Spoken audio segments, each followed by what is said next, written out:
అని వస్తే, తెలుసుకోవాలని వస్తే దానికి చెప్పేదానికి సిద్ధం. అట్లా కాకుండా మేము ఒక నిర్ణయంలో ఉండి మీరేంది అలా చెప్తానని వస్తే వాళ్ళని ఏం చేయాలి?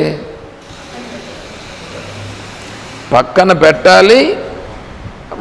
ఇంకా మళ్ళీ స్వామీజీ చూడండి, స్వామీజీ ఇట్లాంటివన్నీ స్వామీజీ చాలా బాగా చెప్తారన్నమాట. ఎవరో ఒకరు స్వామీజీని పిలిచారు ఉపన్యాసానికి, వెళ్ళారు.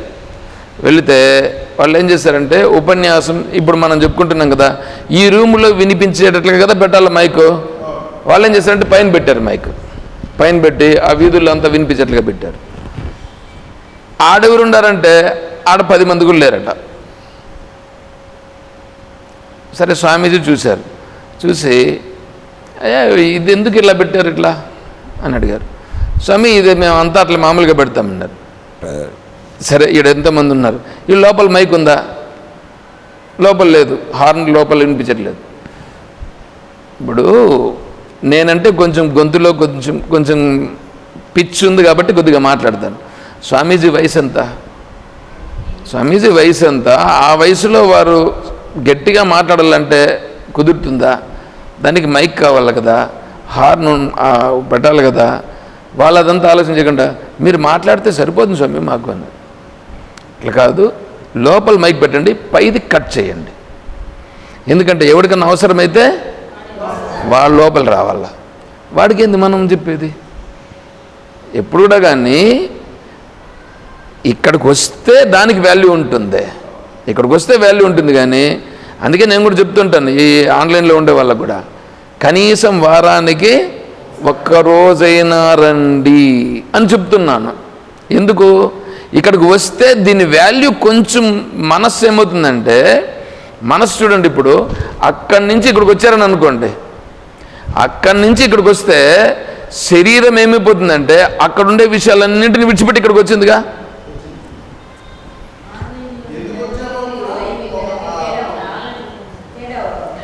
ఆన్లైన్లో ఉండేదాని వల్ల ఏమవుతుందంటే అది వేరే, అక్కడ నీకు వేరే వ్యవహారాలు ఉంటాయి, ప్లస్ ఇది ఉంటుంది. ఇప్పుడు జీవితం అనేటువంటిది ఏంటంటే సంసార విషయాల్లో నడుస్తూ ఉంటుందండి. సంసార విషయాల్లో నడుస్తూ ఉంటుంది జీవితం. మనం ఏం చేయాలి? మనం ఈశ్వర భావనలో నడపాలి, ఈశ్వర భావనలో జీవితాన్ని నడపాలి. ఇప్పుడే మనం ఏం చేయాలంటే ఏదో జీవితం నడుస్తూ ఉంది సంసార విషయాల్లో. ఇప్పుడు అక్కడ ఏం చేయాలంటే సంసారం విషయంలో నడుస్తూ ఈశ్వరుణ్ణి ఒక చేత్తో పట్టుకోవాలి, ఈశ్వరుని ఒక చేత్తో పట్టుకోవాలి. పట్టుకొని ఏం చేయాలంటే నడుస్తూ ఉండాలి. టైము అవకాశం వచ్చిందని అనుకో, దీన్ని విడిచిపెట్టేసి ఈశ్వరుని పట్టుకునేసేయాలి పూర్తిగా. అంటే ఎందుకంటే ఈ ఈశ్వరుని పట్టుకొని ఉండకపోతే ఏమవుతుందంటే ఈ సంసారం అనేటువంటిది పూర్తిగా లాగేస్తుంది, అన్నీ పూర్తిగా లాగేసి ఊబిలో మునిగిపోయినట్లుగా మళ్ళా వాడు తేరుకునేటట్లు చెయ్యకుండా ముంచేస్తుంది అది. అందుకోసమని సంసారములో ఉంటూనే ఈశ్వరుని పట్టుకోవాలి, ఎప్పుడు ఈశ్వరుని పట్టుకొని ఉండాలి. అట్లా అని మనకు చెప్పింది. సమయం అవకాశం వచ్చిన వెంటనే వచ్చేసేయాలి. అట్లా ఏమవుతుందంటే ఇప్పుడు ఆశ్రమంలో ఇప్పుడు మనం ఇక్కడ విచారణ చేస్తున్నాం కదా, ఈ వారంలో కనీసం ఒక్క రోజైనా మనం ఏం చేయాలి? విడిచిపెట్టి వస్తే ఈ గంట 2 గంటలు పట్టిందని అనుకోండి. ఒకవేళ ఈ 2 గంటలు ఏం మునిగిపోతుంది? ఏదో మళ్ళీ కూడా చేసుకోవచ్చు. కాకపోతే ఈ 2 గంటల సమయము మన మనస్సుకు ఏదో ఒక విషయాన్ని పట్టిస్తుంది. ఒక విషయం, ఒక గొప్ప విషయాన్ని ఇక్కడ ఇది అందుకుంటుంది. ఈ అందుకున్న అంశం ఏం చేస్తుందంటే మిగిలిన జీవితాన్ని మారుస్తుంది. అంటే ఈ 2 గంటల్లో అందుకునే 2 గంటలు కూడా ఏడుంది, గంట సేపు అందుకునేటువంటి విషయము, తర్వాత పారాయణము, దాంట్లో చేసినప్పుడు ఉండేటువంటి పుణ్య ప్రభావము ఏం చేస్తుంది? బయట ఉండేటువంటి విషయములను అధిగమించగలిగే సామర్థ్యాన్ని పొందేటువంటి స్థితికి తీసుకెళ్తుంది. కాబట్టి చివరికి దానిది పూర్తిగా ఈశ్వరుని వైపు తీసుకొచ్చేస్తుంది. అందుకొరకు డైరెక్ట్గా ఉండడం అనేటువంటిది దాన్ని అలవాటు చెయ్యాలి. అర్థమవుతుందా? సరే, ఎందుకు చెప్తున్నామంటే కమలపత్రాక్షం అనే దగ్గరికి వచ్చినాం. కమలం అంటే జ్ఞానం, జ్ఞానం యొక్క గొప్పతనం. దేవతలను ప్రతిష్ఠించినా ఎక్కడ చేసినా కూడా కమలం. కమలం అంటే జ్ఞానం, జ్ఞాన వికాసం. దానిని చెప్పేదానికి వీళ్ళు దేవతా విగ్రహాలన్నీ పెట్టేసి వాటి నుంచి ఏమైపోయింది, జారిపోయింది. జారిపి జారిపి జారిపి జారిపి జారిపి ఇంక ఎన్నంటే చెప్పడానికి వీలు కానని వచ్చేసినాయి. చెప్పడానికి వీలు కాదు, లేనిపోనటువంటివన్నీ కల్పనలు వచ్చేస్తాయి. దానంతా ఎవరు సృష్టించేది? నీ మనస్సే. నీ మనస్సే సృష్టిస్తుంది. మీరు డ్రెస్సులు చూడండి, ఒకప్పుడు డ్రెస్ ఎట్లుండేది, ఇప్పుడు డ్రెస్ ఎట్లుంది. కనీసం ఫ్యాంట్లు సక్రంగా వేసుకోవచ్చు కదండి, చింపేసి ఫ్యాంట్లు వేసుకుంటున్నారు. ఒకప్పుడు ఏమిటంటే ఫ్యాంట్లు వేసుకునే దానికి గతి లేని వాళ్ళు అతుకులుగా వేసుకునేవాళ్ళు. ఇప్పుడంటే అతుకులు కూడా అలా బాగుండేదాన్ని చింపేసి వేసుకునేవాళ్ళు. నేను ఇంటర్మీడియట్లో ఉన్నప్పుడు ఒక ఫ్యాంట్ బిట్ కొనుక్కునే దానికి వెళితే వాడు ఏం చేశాడంటే ఫ్యాంట్ కలర్ బాగా నచ్చింది నాకు. కాకపోతే ఏమైందంటే ఒక చిన్న హోల్ పడింది దానికి. నాకు బాగా నచ్చింది. వాడేమనంటే 50% రేటుకి ఇస్తామన్నాడు వాడు. సరే నేను తీసుకుని వేసిన. కాకపోతే తీసుకొని మళ్ళీ టైలర్ దగ్గరికి పోతే ఆయన ఏమనంటే దానికి ఎంబ్రాయిడింగ్ ఏదో అదేదో చేయొచ్చును అని అన్నాడు.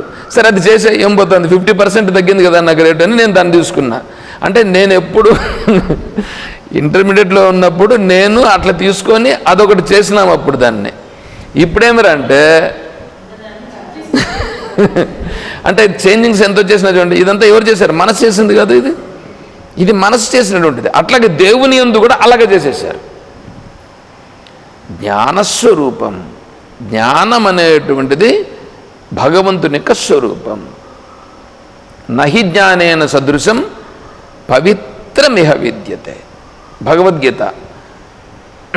జ్ఞానముతో సమానమైనటువంటిది ఇంకొకటి లేదు. తత్స్వయం యోగ సంసిద్ధం కాలేనాత్మని విందతి. ఇక్కడ అందుకే జ్ఞానమును చెప్పేటప్పుడు కమలముతో చెప్తారు. కమలం. అందుకే ఇక్కడ కృష్ణం కమలపత్రాక్షం. కమలపత్రాక్షం ఒకటే, ఒకే అర్థమే. ఇప్పుడు ఆ కమలములు ఎన్ని ఉంటాయి? పత్రం కండ్లు ఎన్ని ఉంటాయి? 2 ఉంటాయి. కండ్లు 2, అవునా? కమలపత్ర అక్షం. అక్షం అన్నాడు కదా ఇక్కడ. అక్షం అంటే కన్నులు, 2 కన్నులు. ఏంటి 2 కన్నులు అంటే ఈశ్వరుడు 2 రూపాలు. ఈశ్వరుడు 2 రూపాలు. ఏమిటా 2? నిర్గుణ సగుణ. అంతే. సగుణ నిర్గుణ. నిర్గుణ అంటే గుణములు లేనిది. గుణములు లేనిది. సత్వగుణ రజోగుణ తమో గుణములు లేనిది నిర్గుణం. సగుణము. సగుణం అనంటే సత్వగుణ రజోగుణ తమో గుణములతో కూడినది. రెండింటిలోనూ జ్ఞానం. దాంట్లో ఏంటి? ఇప్పుడు నిర్గుణం అన్నప్పుడు సత్వరజస్తమో గుణములకు అతీతమైనది జ్ఞానం ఉన్నది. అక్కడ జ్ఞానం మాత్రమే ఉన్నది, కేవల జ్ఞానం మాత్రమే ఉన్నది. దీనిలో సత్వరజస్తమో గుణములతో కూడిన దాంట్లో జ్ఞానము ప్లస్ సత్వరజస్తమో గుణాలు ఉన్నాయి. జ్ఞానము ప్లస్ సత్వరజస్తమో గుణాలు. ఇప్పుడు మీరు ఇంకెక్కడన్నా చూసుకోండి, ఏది చూసినా సత్వరజస్తమో గుణాలతో ఉందా లేదా? ఏది చూసినా సత్వతమో రజస్తమో గుణాలే ఉన్నది. అక్కడ జ్ఞానం ఉన్నదా లేదా? జ్ఞానం ఆధారముతోనే ఇవి నిలబడి ఉన్నాయి. కాబట్టి ఇదంతా ఏమిటి? ఇదంతా సగుణము. ఇది సగుణ బ్రహ్మ. సగుణ బ్రహ్మ అంటే ఏంటి?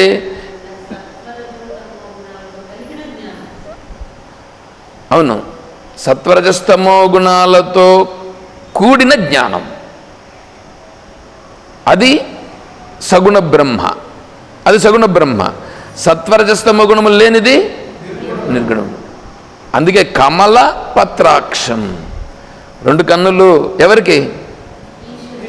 ఈశ్వరునికి. ఆ ఈశ్వరుడు ఎవరు? ఇప్పుడు ఇక్కడ కృష్ణం. కృష్ణుడు ఈ 2 నేత్రములు కలిగిన వాడు. ఏమండి?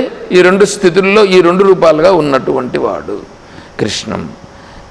దానిని పుణ్యశ్రవణ కీర్తనం, అది వారుగా పెడదాం, మళ్ళీ చూద్దాం. ఇప్పుడు దానినే ఆ 2 నేత్రములను దాన్ని వాసుదేవం జగద్యోనిం. వాసుదేవం, వాసుదేవుడు జగద్యోనిం.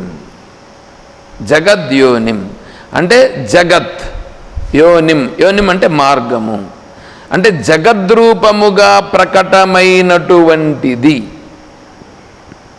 ఈ జగత్ ఎక్కడి నుంచి వచ్చింది? అక్కడి నుంచినే వచ్చింది, బ్రహ్మ నుంచి వచ్చింది. బ్రహ్మ నుంచి ఈ జగత్తు వచ్చింది కాబట్టి ఇది జగద్యోనిం, అంటే జగత్తుకు యోని.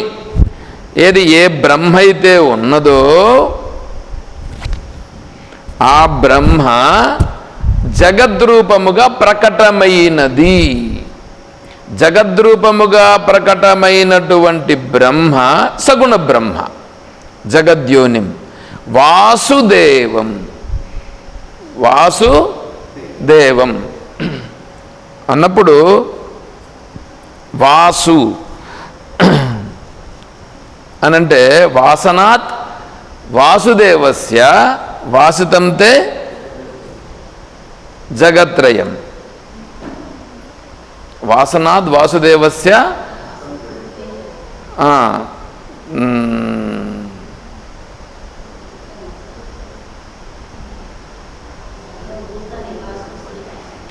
సర్వభూత నివాసోసి వాసుదేవ నమోస్తుతే. ఏమండి? వాసనాత్ వాసుదేవ, వాసు వసు, వసే తిష్టతి ఇది వసు. అంటే ఇప్పుడు చూడండి, వసు ఉన్నది, ఉన్నది. వసు అంటే తిష్టతి, ఉన్నది.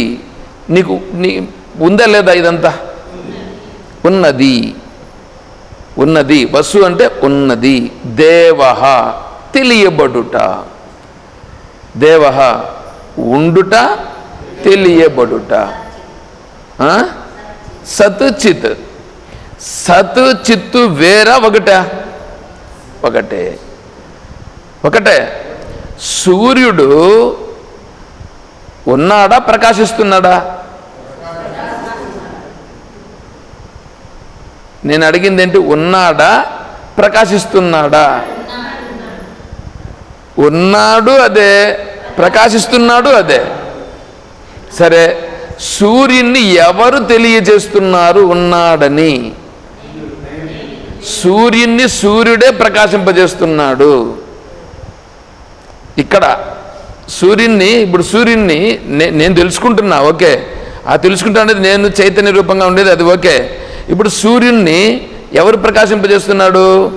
సూర్యుడు ప్రకాశిస్తూ, సూర్యుడు ప్రకాశిస్తున్నాడా? సూర్యుడు ప్రకాశిస్తూ తనను తానే ప్రకాశింపజేస్తున్నాడు. సత్ అదే, చిత్ కూడా అదే. ఇప్పుడు చూడండి, మీరు ఈ సకల బ్రహ్మాండం అంతా కూడా ఉన్నది, ఉన్నదా? తెలుస్తుందా? సగుణ బ్రహ్మ, సగుణ బ్రహ్మ ఇది తెలుస్తున్నది. వసు తిష్టతి, ఇది వాసు. దేవః, దేవః అంటే తెలియబడుట. వాసుదేవః ఏమండి? ఇదంతా ఈశ్వరుడే, ఇదంతా ఈశ్వరుడే. ఇప్పుడు మనమంతా ఎక్కడున్నాం? ఈశ్వరుని యందే ఉన్నాం. ఈశ్వరుని యందే ఉన్నామనేది భక్తి, జ్ఞానం. ఈశ్వరుడే అంతే, ఇంక లేదు. ఈశ్వరుడే అయి ఉన్నాను అంటే జ్ఞానం. ఈశ్వరుని యందున్నాను, ఈశ్వరుడే అంతా అనంటే భక్తి. చూడండి, ఇది సగుణ భక్తి, ఇది జ్ఞాన భక్తి. ఎంత భక్తి అంటే ఏదో అర్థమవుతుందా? ఇది భక్తి అండి, ఇది భక్తి. ఈ భక్తిని చేయమన్నారు, ఈ భక్తిని తెలుసుకోమన్నారు, ఈ భక్తితో జీవనమును గడపమన్నారు. అంతేగాని ఇంకా వేరే దాన్ని ఉపనిషత్తు చెప్పలేదు. సరే, ఇప్పుడేంటి? వాసుదేవం జగద్యోనిం. ఈ జగత్తంతా ఎవరి నుంచి అయితే వెలువడినదో, జగద్యోనిం అనంటే ఎవరి నుంచి వెలువడినదో. ఎవరి నుంచి వెలువడింది? బ్రహ్మ నుంచినే వెలువడింది. బ్రహ్మ నుంచి వెలువడింది. ఈ లైట్ ఎక్కడి నుంచి వెలువడింది? ఈ లైట్లో ఉండే వెలుగు ఎక్కడి నుంచి వెలువడింది? కరెంటులో నుంచి వచ్చింది. అంటే కరెంట్ ఎక్కడుంది? వైర్లో ఉంది. వైర్లో కనిపించకుండా ఉన్న కరెంటు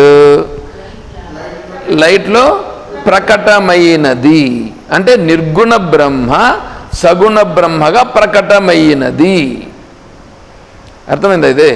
కాబట్టి ఇక్కడ వాసుదేవం జగద్యోనిం, ఇవి 2 రూపాలు, భగవంతుని యొక్క 2 రూపాలు. అవే 2 కన్నులు, భగవంతుని యొక్క 2 కన్నులు.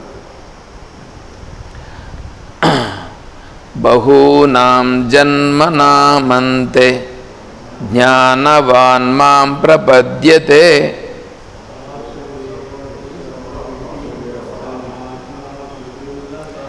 వాసుదేవ సర్వమితి స మహాత్మా సమహాత్మా సుదుర్లభ. ఈ మాట అనింది ఎవరు?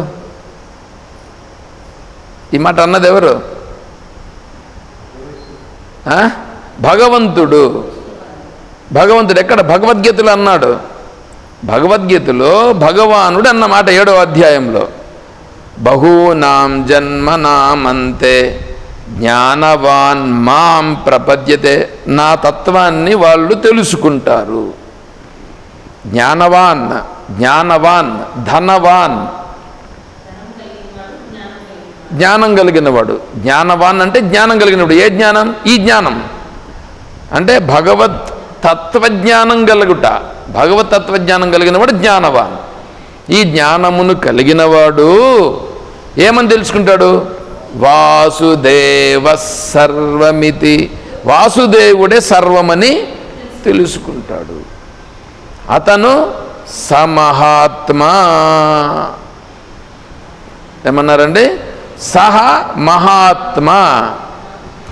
భగవంతుని యొక్క ముఖపద్మము నుండి అతడు మహాత్ముడండి అన్నాడంటే ఇంక దానికంటే ఇంకేం కావాలి చెప్పండి? దానికంటే ఇంకేమన్నా కావాలన్నా? అది కావాలన్నా మనకు? లేకపోతే ఇంకేందో నాకు వద్దులండి, ఏంటంటే వచ్చేస్తాయి. కాబట్టి అది కావాలి మనకి, అంతే కదా? భగవంతుని ముఖపద్మము నుండి వచ్చినటువంటి సమహాత్మ అని స్వామి అంటున్నాడంటే ఇంక దానికంటే ఇంకేం కావాలి చెప్పండి? సుదుర్లభ. సుదుర్లభ. లభించడము కష్టం. దుర్లభం. దుర్లభం అంటే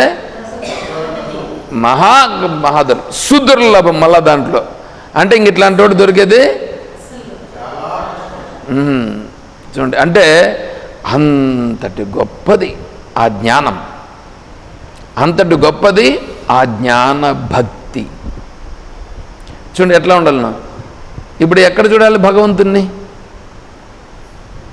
ఎక్కడ చూడాలండి భగవంతుణ్ణి? ఎక్కడ ఎక్కడ ఎక్కడ చూడలేవయ్యా?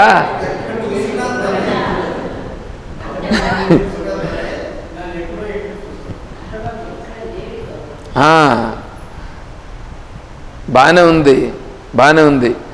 నా మనస్సు అలా ఉందా? అది ఇప్పుడు ప్రశ్న. చెప్పేదానికి బాగానే ఉంది. ఏమని? ఎక్కడ లేడు భగవంతుడు. అందుకే ఇది అర్థమవుతుందా? కాబట్టి భగవంతుడు లేని ప్రదేశమే లేదు. వస్తుంది మళ్ళా వస్తుంది, చెప్తాం. వాసుదేవం జగద్యోనిం. ఈ జగత్తంతా వచ్చినటువంటిది వాసుదేవుడు. ఈ సర్వము తనే అయినటువంటి వాడు నారాయణం. నారాయణం నారాయణం నారాయణం నరయనం నారాయణం. నర నరులు, నరులు అంటే జీవులు, నరులంటే జీవులు. అయనం, అయనం అంటే అయనమనంటే వచ్చిందని చెప్పచ్చు. దేని ఎందైతే ఉన్నదో, జీవులన్నీ దేని ఎందైతే ఉన్నవో. నర అంటే ఒక అర్థము జలము అని కూడా. జలము దేని ఎందుంది? సముద్రములో ఉన్నది. ఎక్కడ నీళ్ళన్నీ కూడా దేనివే? సముద్రంలో నీళ్ళే, సముద్రంలో నీళ్ళే. సరే, ఇప్పుడు సముద్రంలో అలలున్నాయి, నురుగుంది, బుడగలున్నాయి,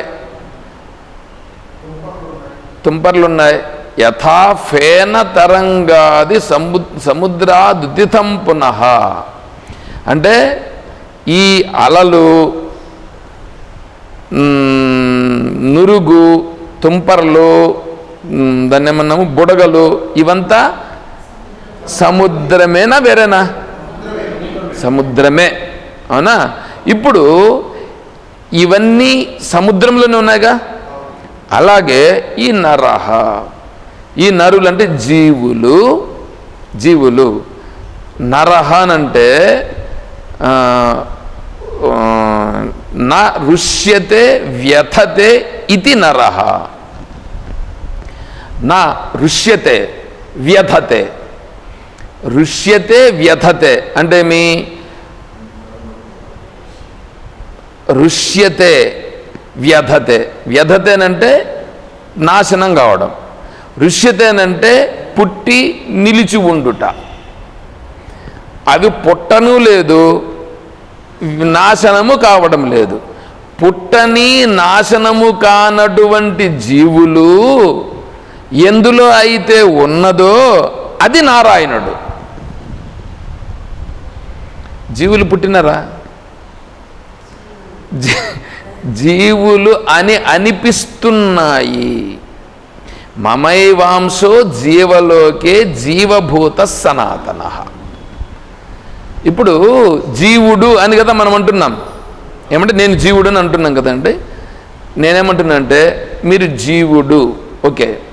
జీవుడు అనేటువంటిది మీకు నేనేం చేశాను, ఒక వైట్ పేపర్ తీసుకొని మధ్యలో ఒక డాట్ ఒకటి పెట్టానుగా, డాట్. ఇప్పుడు మీరు చూడండి, నేను అనేది ఉందా లేదా? ఇక్కడ నేను అనేటువంటిది డాట్, డాట్ అయిందా లేదా? అంటే ఇప్పుడు నేను డాట్, నేను డాట్ కదా. ఈ నేను అనేటువంటి డాట్ అనేది ఉందని మీరు ఎలా చెప్పగలరు? దాంట్లో చూసినాం కాబట్టి చెప్పినాం. ఇక్కడ ఇక్కడ ఇక్కడ ఎంత బ్రహ్మ, ఇది ఇప్పుడు నేను అనేటువంటిది ఉంది కదా. ఇక్కడ నేను అనేటువంటిది ఇప్పుడు నేను చూస్తున్నాను అని అంటున్నావు. నువ్వు చూస్తా ఉండేది ఎవరు?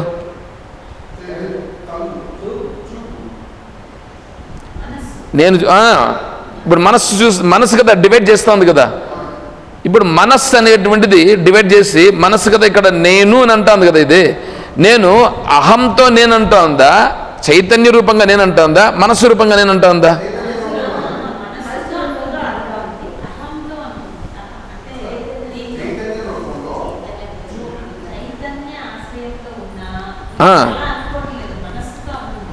చైతన్యాశ్రయమై ఉన్న మనస్సు అంటా ఉంది. ఇక్కడ చైతన్యం అనట్లేదుగా. చైతన్య భావనలో ఉంటే, నువ్వు చైతన్య భావనలో ఉంటే జాగ్రత్యద్భూత బాహ్యేంద్రియ విషయ సముల్లాస సాక్షి శివోహం, స్వప్నే దృష్ట ప్రపంచ ప్రతిఫలన మనోవృత్తి సాక్షి శివోహం, సుప్తౌ చిత్తే ప్రలీనే ప్రబలతమ మహామోహ సాక్షి శివోహం, నిత్యానందే తురీయే విగత కలిమల సర్వసాక్షి శివోహం అవుతాం అక్కడ. అంటే అప్పుడేమవుతుంది, చైతన్యంతో నేను చూసేవాడిని అవుతాను. నేను చైతన్యంతో చూస్తే ఏమవుతుంది, జరిగేటువంటి విషయాలన్నింటికీ నేను వికారం చెందను. కానీ వికారం చెందుతున్నాను లేదా? వికారం చెందుతాండేదంతా ఏది? మనస్సు. వికారం చెందుతాండేది మనస్సు కదా. అంటే ఇప్పుడు ఏంటి? మనస్సు చేత చూస్తున్నావు. ఈ మనస్సు అనేది ఎట్లా ఏర్పడింది చూడండి. ఇప్పుడు మీరేమంటున్నారంటే నీకు ఇల్లు అని ఉందా లేదా, గుర్తుందా లేదా? ఆ ఇల్లు అనేటువంటి సంస్కారం ఉందా లేదా నీకు? ఆ సంస్కారం తీసాడు మరి, సంస్కారం తీసేయి. ఇప్పుడు ఇల్లు ఎక్కడుంది? సంస్కారం పోయింది, ఇల్లు పోయింది.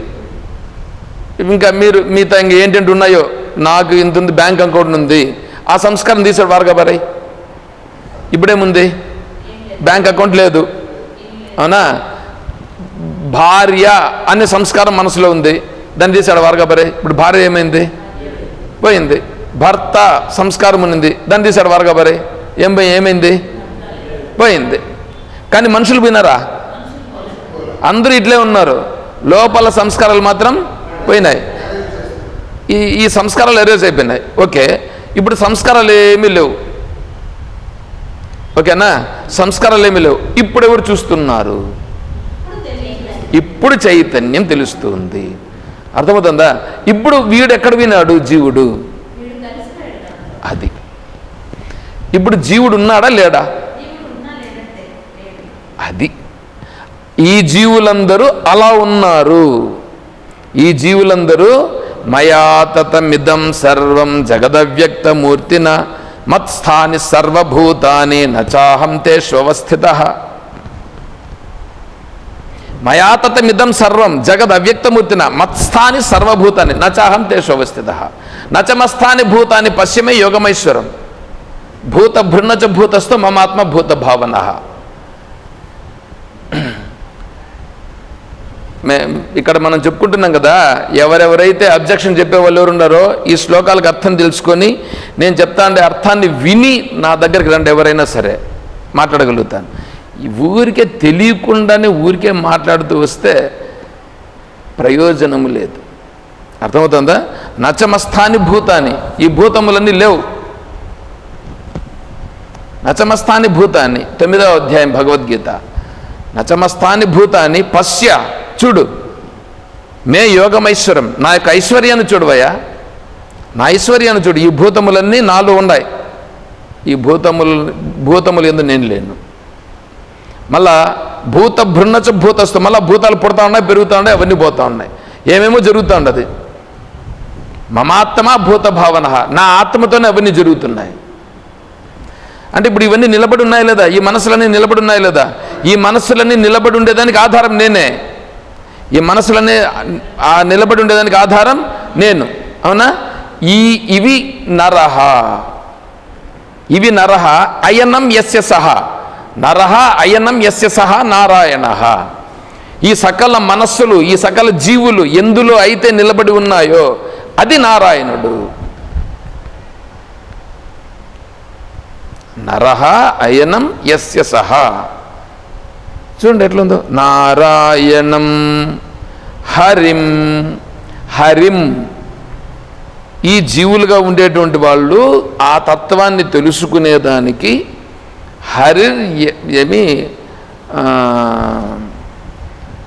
హరిర్హరతి పాపాని. వీడి సంస్కారాలు ఏవైతే ఉన్నాయో ఈ సంస్కారాలు పోయి వీడు సక్రంగా నిలవాలంటే, ఇప్పుడు నారాయణ గురించి చెప్పినారు. నారాయణ అంటే ఏమో తెలిసిందిగా. ఇప్పుడు వీడి స్వరూపంగా నిలవాలిగా. వీడి స్వరూపంగా నిలవాలంటే ఈ సంస్కారాలను ఏం కావాలా? సంస్కారాలు పోవాలా. ఇవన్నీ తొలగించాల్సిన పనిలా. సంస్కారాలు పోతే చాలుగా. ఆ సంస్కారాలు పోయేటట్లుగా చేసేదాన్ని హరి. గోవింద గోవింద అంటారు కదా ఇల్లు. మళ్ళీ అప్పుడు హరిలో రంగ హరి గోవింద గోవింద, అదే కదా ఫస్ట్లో. ముందంతా ఇదన్నే వాళ్ళు. అంటే హరి హరి హరి అంటే హరించుట, హరించుట. నీ సంస్కారములన్నీ హరించుట. నీ సంస్కారములన్నీ ఏదైతే హరిస్తుందో అది హరి. నీ స్వరూపమును నిలిపేటువంటిది హరి. ఏమండి? ఏమన్నా కొద్దిగా అర్థమైందా ఇప్పుడు? అది అక్కడ చెప్తున్నా.